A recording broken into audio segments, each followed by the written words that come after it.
Having the right TMS is vital in supporting freight broker growth. Partner with Thai software to optimize your processes and compete with confidence. Get into the automation, data insights, and cash flow optimization game. Request a demo at thaisoftware.com.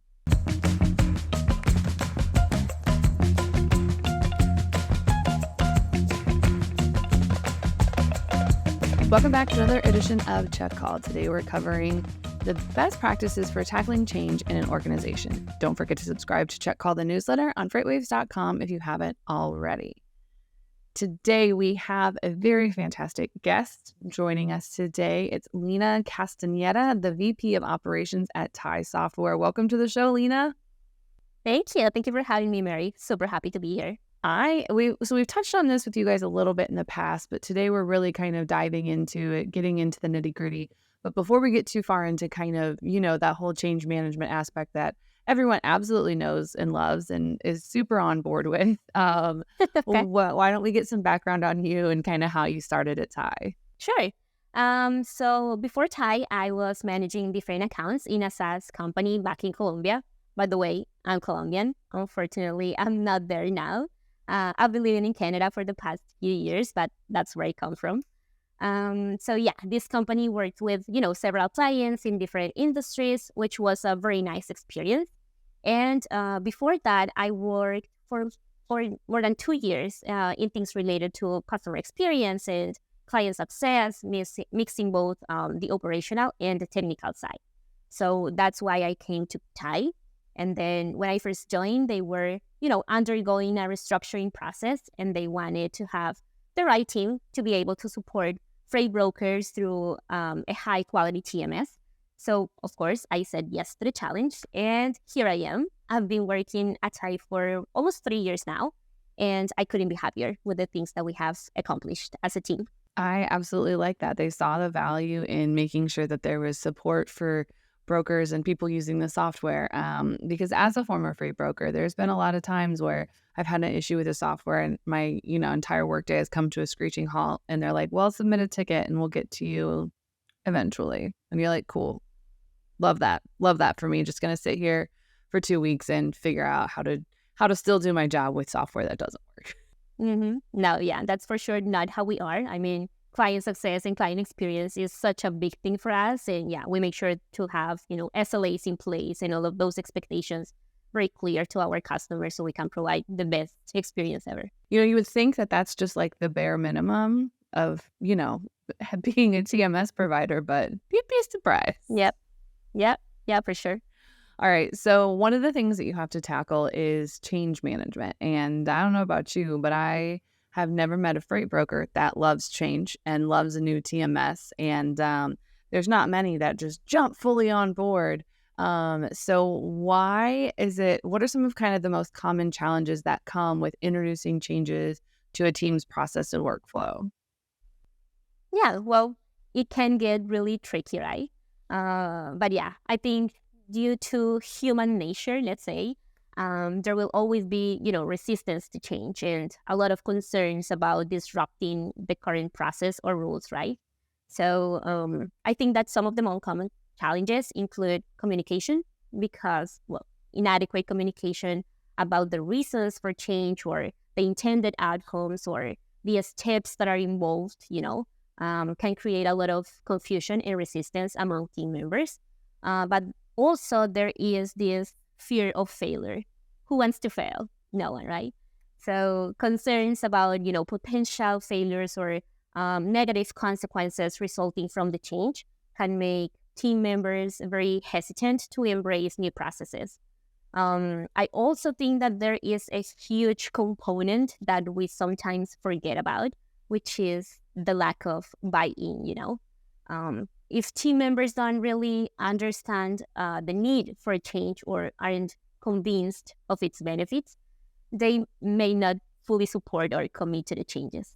And actually, there's a great book that talks about this, which is Switch. I love the book. I talk about it all the time. So all they talk about is how to change things when change is hard. And the main idea is that we have to be aware of both the rational and the emotional side that we all have. So the rational side is the one that always, creates that resistance. So that's the side that has this fear of failure.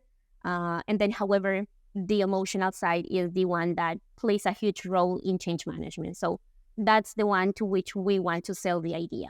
And how do we do that? By talking to the emotional side, speaking its language. That means showing a clear path for the team members, let them talk and let them express how they feel, acknowledge their concerns, but also show them why we are doing this and make sure they all understand the importance in what they do, how what they do contributes to that main goals that we have in mind, and provide them with all the tools and resources they need to feel in a safe place and commit to change, basically. I really like that approach. Sorry, that was a lot of words. No, that's fine. I love it. You kind of broke it down and explained it because, it is something that more often than not, the end user of that TMS, they're not there in the sourcing meetings. They're not there to say, oh, this is something that this is what I want out of a TMS. This is what I don't want. They're not there in those meetings to kind of say and voice their opinion. It's just kind of one day someone says, hey, we're getting a new TMS, and you're going to like it and you're going to have to accept it for what it is. So I think that that's where a lot of that resistance is because, not that every individual freight broker needs to be sitting in on new TMS meetings, but at least, ask them what they're looking for, see what capabilities they would like to have. And then also, kind of keeping them updated on the process because that makes them feel like, their voice is being heard and they're part of the solution all along. It's not just, oh, management decided one day we're changing our TMS and this is what we're using. Cool. And it's probably going to work just like our current TMS that isn't working. Yep. Yeah. Visibility. It's everything. Yeah. I would definitely say that that because it seems so simple that oh, why wouldn't you just pull your team? And I know it's, taking people off the floor and, it's something that not a lot of people would probably have much of an interest in, but at least giving a core group of people that would get on board with it, I think that's going to go a lot farther than just sitting there and going, well, we're using this now. Yeah, if they understand, they can commit from the very beginning, Yeah, and it's kind of, I don't know, I feel like that helps a lot later on down the line. But when it comes to, this broker A they are fully committed, they are ready to go, let's onboard them. How do you kind of assess the team's readiness for adopting these new technologies? So if they were coming from an AS400 to now, something new like TIE where, you're not navigating with a keyboard or it's just a big leap in technology. So there's kind of a learning gap. Kind of how do you guys assess that and say, okay, this is the best kind of training or this is the best kind of preparation we can give you guys? So I think it has a lot to do with having a well-structured action plan, with clear goals and specific tasks, timelines and owners and all the things that are important to make that change happen. And when all of that, all of those items are checked off in that plan, well, it's the right time to do it. But also the team is ready when you can ensure that they all understand the main goal and why they're doing this and how they are contributing to the success of this new change or process. And then when you can say that you have provided proper guidance and support, and when you have, enough resources and tools for them and training to facilitate the whole transition, then they will most likely succeed. So again, it's a lot of, talking to this emotional side of people and just making sure that they are all aligned, all on the same page, and that they understand the main purpose of it. I kind of really like that approach because, again, it's something that you can't, there's always going to be those quick adapters on a team. There's always going to be the ones that say, oh, okay, give me a week in the software. I'll know the ins and outs. I'll figure out 3 ways to break it and, how to close those loopholes. But then you're always going to have those people that, where do I log in? Where do I go once I log in? And those that kind of need a little bit more hand holding. And I think that's something that gets overlooked a lot when it comes to developing that implementation plan or coming up with a go live date is, you need to test it, which is very important. I cannot stress that enough. Test, and test some more because you don't want to just stick it in there and hope for the best. That's not how anything works.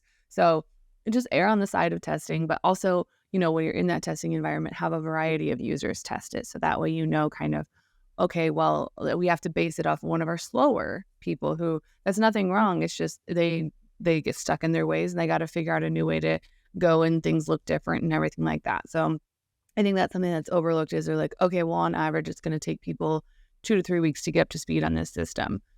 Base it off of your slower performers. Correct. Yeah. And to your point about testing, we actually created a whole stage called testing for our customers after the onboarding period. And what that is just a testing period so they can actually prove that they have all of the tools and the knowledge and the resources to work with the TMS before we consider them live. Because if they don't, of course, we want to keep, working with them and providing more training and providing more tools and resources for them to be able to work and understand all of the workflows, all of the features that we have within the TMS. So for sure, that's a huge component of it, testing. And we made sure to, just block some time for that. So I guess when it goes from testing to live, kind of what does that look like? Because that switch has to be flipped. You can't just do like half and half. So is there kind of like a anticipated loss of revenue or loss of margin that happens that day because everyone's trying to get that? And kind of how do you guys work with companies to overcome any potential losses as a result of, things getting missed in the system? Or is it just kind of like a slow rollout instead of a light switch flip? Yeah, well, I think it's about the plan, and just having those discovering sessions with customers in which we can identify the need. So if they, for example, are working out of another TMS and they are making this transition, then let's create a plan and a strategy around that. So we can, schedule a specific day in which you will stop moving loads within that other TMS and you will start in Thai TMS so we can actually ensure that a smooth transition right there. But yeah, I mean, after a conscious research and decision, we just need that plan with a specific date. And also that plan has to be visible to the entire team. So I think that if they have the right expectations, they all know what's going to happen and when. And hopefully by then, all of those items will be, checked off. So yeah, we will be ensuring 100% readiness for that transition. So yeah, something that it's maybe pretty obvious, and for the same reason it's easy to lose sight of it, is just keep your team involved. Like they are the ones that are going to face the change and feel the consequences much faster than the others. So it's very, very important that they are part of the planning and the creation of the whole strategy for the transition. So just make sure that you are listening to them, that you are getting their ideas, evaluating the best ways to accomplish things as a team. And that definitely opens the door for, collaboration and accountability and commitment for everyone. I mean, you don't want something you help plan to fail or get stuck, right? So it's the same thing. If you are involved, you'll do your best to make it work. So when it comes to making these plans, because it sounds like that's kind of the core of everything, when it comes to making the plans, this is just me naturally being curious. You don't have to reveal the secret sauce if you don't want to. But is it more or less like kind of you're working off, like it's kind of a copy paste, but adjust the dates? Or is each plan kind of, developed around that customer specific needs and everything like that? Because there has to be some carryover from each customer to customer to customer for you guys. But I feel like, is it like how much of that carryover is there and how much of it is truly customized to what that specific customer would need? I like to think that everything is customized. I mean, we have our process, of course, in place, and we have like some stages in the process that are, the default. But every single customer is different. They all have different needs. They all have different workflows and requests. So for sure, we have to build that plan around those needs. So yeah, I will say that the main structure of the process is kind of the same, like with the same steps. However, the execution and the approach is different for every single customer. I kind of like that though, because it's not just like we're going to do step 1 in 2 weeks, step 2 in 3 weeks, step 4, and like however, like you don't have that preset timeline. It's like, okay, no, let's sit here and see what your capabilities are, what you want out of this, and then we'll move forward from there. Because what works for some is not going to work for all, because you never know when you're going to have a 20-person IT department that can churn through this in like a day and get everything set up. Or if you've got like Joe, and Joe is IT, and he has to set up new laptops for people and do a DMS integration. And that's going to take a little longer, because a lot of those medium to small size brokerage, they don't have a beefy IT team. They don't have the 20-30 person IT team that has all this other stuff. It's like usually two guys, and one's doing something with servers and the other's just keeping everything else running. Yeah, absolutely. And also, you have to understand what the expectations are, right? For example, for us, of course, it's way better if we can implement a customer in 30 days. But maybe that's not their expectation. Maybe they need more time, maybe they are expecting to go live within, I don't know, 2 or 3 months. And that's fine. I mean, that's their plan. Of course, it's not our main goal because we want to optimize those times. However, we are always taking into account customers' needs and customers' expectations. So if your plan is to go live within 2 months, let's work together and let's make it happen. So yeah, very important to, listen to what they have to say and just work together towards that plan. What do you think is the fastest anyone's ever gone live? You mentioned 30 days. Have you ever had anyone do it in like 2 weeks? Less than that. I can tell you the record right now, I think it's 5 or 4 days. What? From like Yeah. the date that we sign, say go, to we're using this. No, like, that's not a lot From of the time. moment the transition from the sales department to the onboarding department until they go live. Yeah. And that's because of, the business size as well, like very a small business that they just need to train, what you said, 1, 2, 3 people total. And they will start working with the TMS. Maybe they are new into the, brokerage world.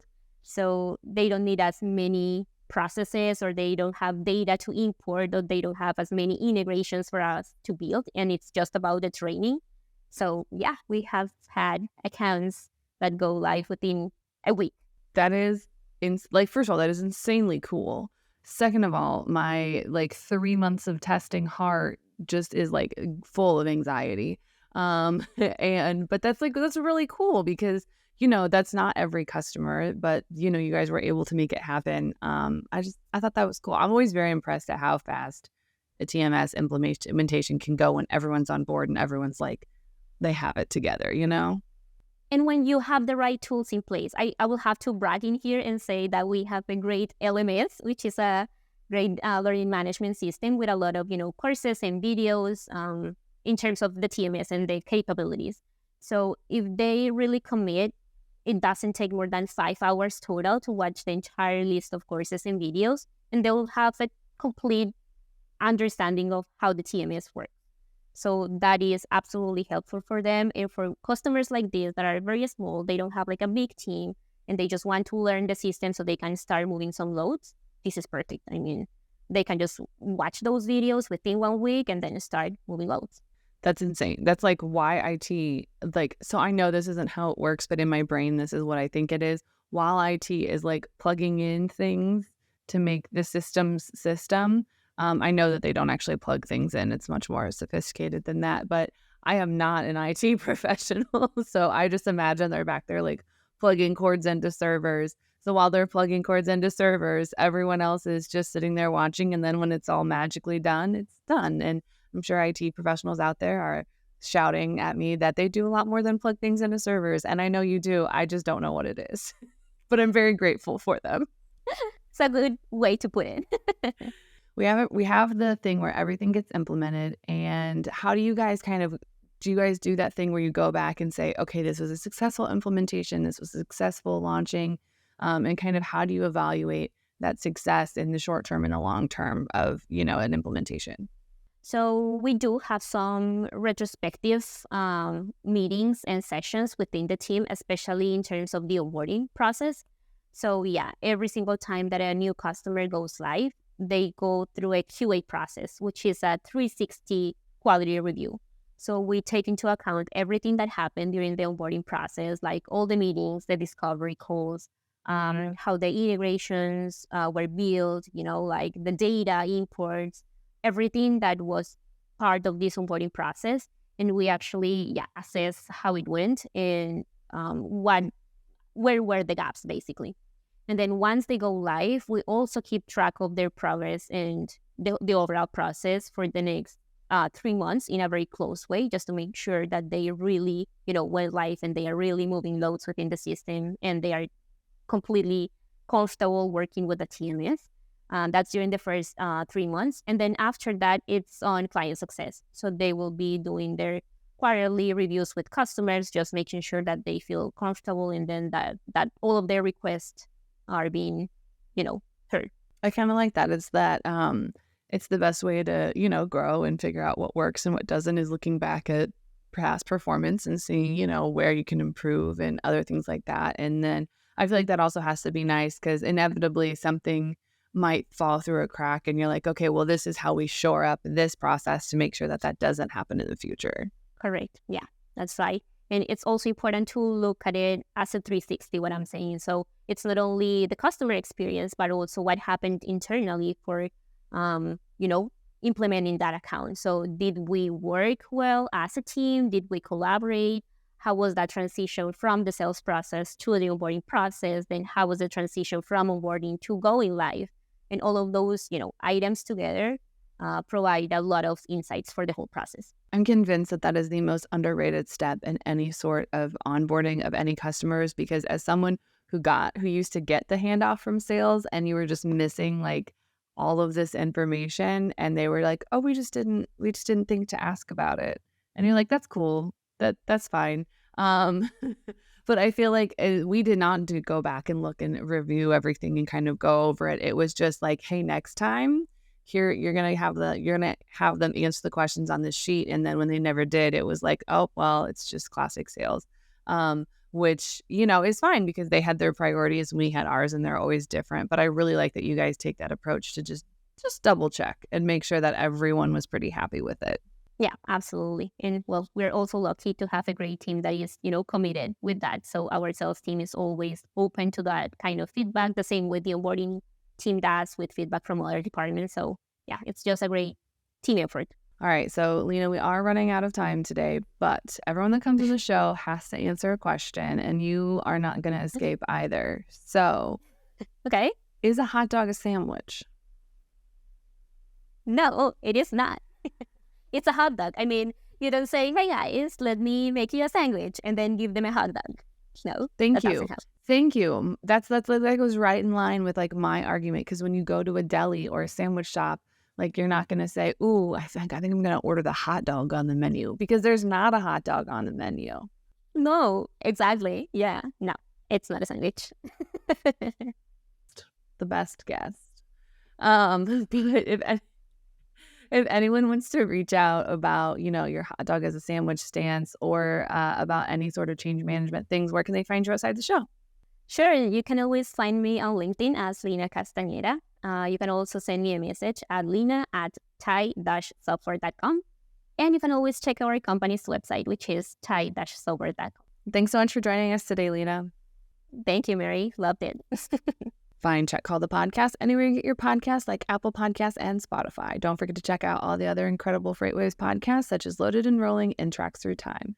Don't forget to subscribe to the newsletter on freightwaves.com/checkcall. See you on the internet.